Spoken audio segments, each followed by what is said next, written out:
Bonjour, je voulais vous faire un exposé sur la sexualité des mouches tsetse hématophages africaines, mais j'ai eu un trou de mémoire. J'en suis vraiment désolé, car c'est un sujet que je maîtrise normalement parfaitement et que j'ai déjà présenté par le passé à Polytechnique et qui, j'en suis certain, vous aurait grandement intéressé.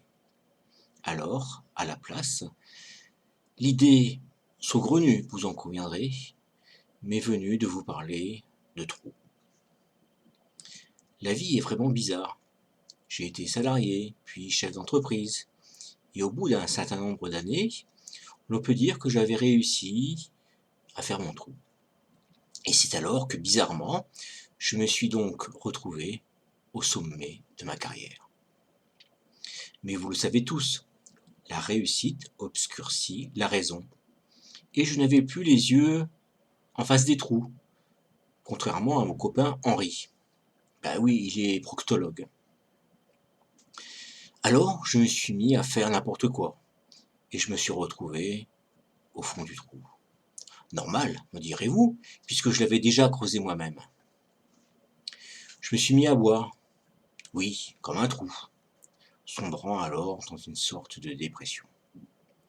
Un jour, de grande ivresse, je me suis fait arrêter par la police après les avoir traités de trous du cul.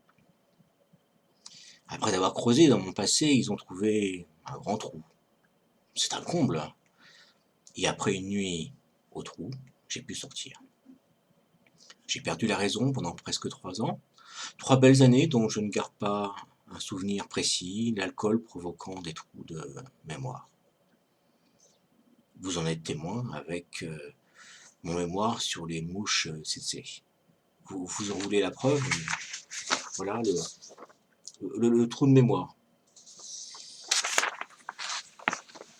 Un jour, dans un cauchemar éthylique, je me suis fait aspirer par un immense trou noir. Au réveil, s'en est suivi une prise de conscience. Je me suis alors exilé dans un petit bled qui s'appelle Frénois-le-Grand. C'est dans l'Aisne. Et là, je me suis fait embaucher par un petit artisan du coin qui fabrique des ustensiles de cuisine. Je ne sais pas si vous le connaissez, il se nomme le Creuset. Et là, à force de creuser, j'ai pu remonter la pente. Étonnant, non?